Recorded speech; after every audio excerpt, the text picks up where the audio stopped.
The night of May 15, 2025, will forever be etched in the memories of West Michigan residents. It was a night that began like any other, with the sun setting peacefully over the horizon, but it quickly turned into a scene of unimaginable chaos. It was a night when the skies turned a menacing green, an eerie hue that signaled the impending doom. The wind howled like a banshee, its shrill cries echoing through the streets and sending shivers down the spines of those who dared to venture outside. Severe thunderstorms, packing hurricane-force winds, tore through the region, leaving a trail of destruction in their wake.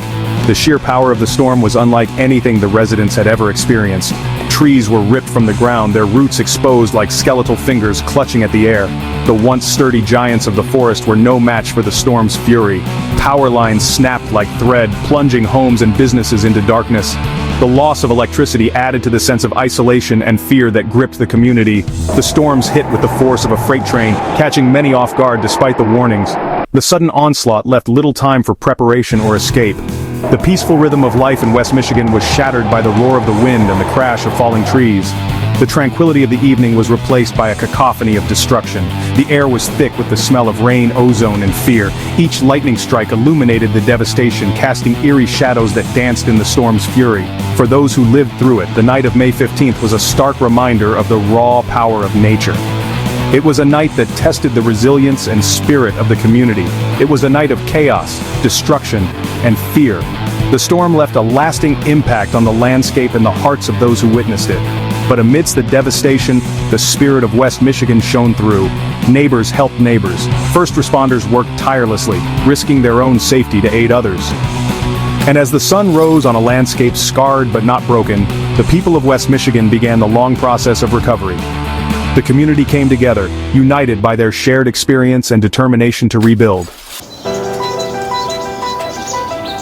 The day had begun like any other in West Michigan. The sun shone brightly, and a gentle breeze rustled the leaves in the trees. It was a picture-perfect morning, the kind that made you want to linger outside and soak in the beauty of nature. But as the afternoon wore on, the sky began to darken. Clouds gathered ominously, casting long shadows over the landscape. The air grew heavy and still.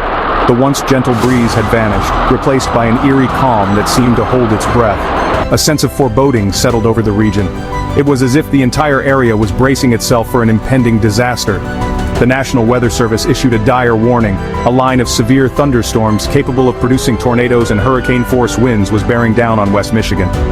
The urgency in their message was unmistakable. The Storm Prediction Center placed the entire region under a level 3 out of 5 severe weather risk. This was not a typical storm, it was a significant threat. This meant that widespread wind gusts exceeding 75 miles per hour and hailstones over 2 inches in diameter were possible. The potential for damage was immense. News outlets broadcast the warnings, urging residents to take shelter and prepare for the worst. The sense of urgency was palpable. Social media buzzed with anxiety and anticipation. Posts and updates flooded in, each one more alarming than the last. The calm before the storm had arrived, thick with tension and uncertainty. The quiet was almost deafening, a stark contrast to the chaos that was expected. It was a waiting game, and the stakes were high. Families huddled together, hoping for the best but preparing for the worst. As darkness descended, the storms arrived in full force. The first clap of thunder echoed like a gunshot, signaling the start of the onslaught. Wind-driven rain lashed against windows, and the sky erupted in a dazzling display of lightning.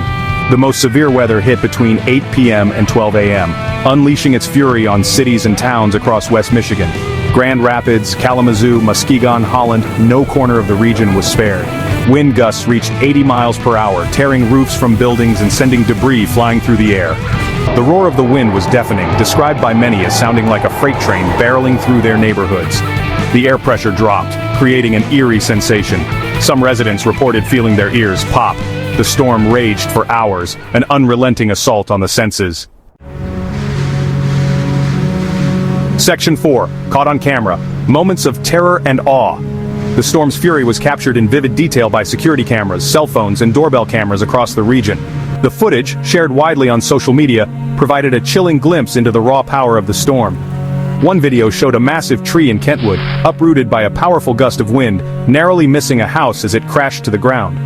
Another captured the moment a trampoline took flight in Wyoming, soaring through the air like a bizarre airborne object.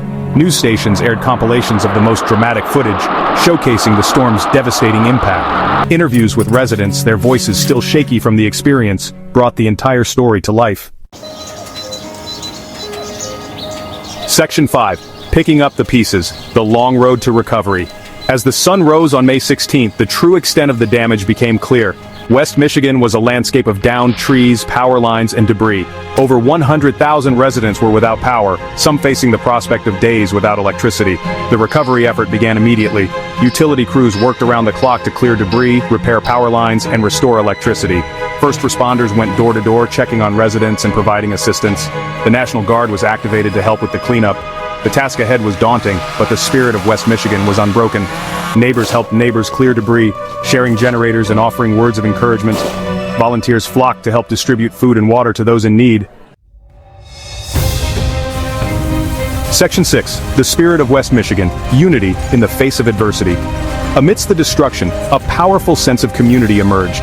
The storms had tested the people of West Michigan, but they had also revealed their resilience, their compassion, and their unwavering spirit. Stories of heroism and selflessness abounded. A group of neighbors in Grand Rapids worked together to free an elderly woman trapped in her home by a fallen tree. A local restaurant in Kalamazoo opened its doors to provide free meals to those without power. The storms had brought darkness, but they had also ignited a spark of humanity. In the face of adversity, the people of West Michigan had come together, proving that even the strongest storms cannot extinguish the human spirit. Section 7. Calm after the storm, what lies ahead. In the days that followed, the initial shock gave way to a sense of determination.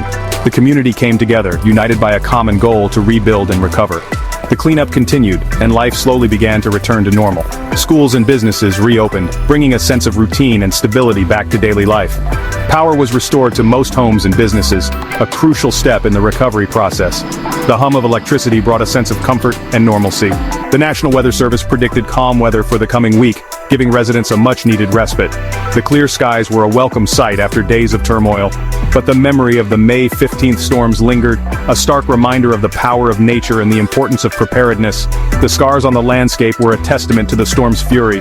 The storms had left their mark on West Michigan, both physically and emotionally. The community bore the weight of the experience, but also the strength gained from overcoming it. But they had also revealed the true character of the region, its resilience, its compassion, and its unwavering spirit. Neighbors helped neighbors, and strangers became friends. As the community rebuilt, it did so with a renewed sense of gratitude for the bonds that united them, and a steely determination to weather whatever storms might lie ahead. The future, though uncertain, was faced with hope and solidarity.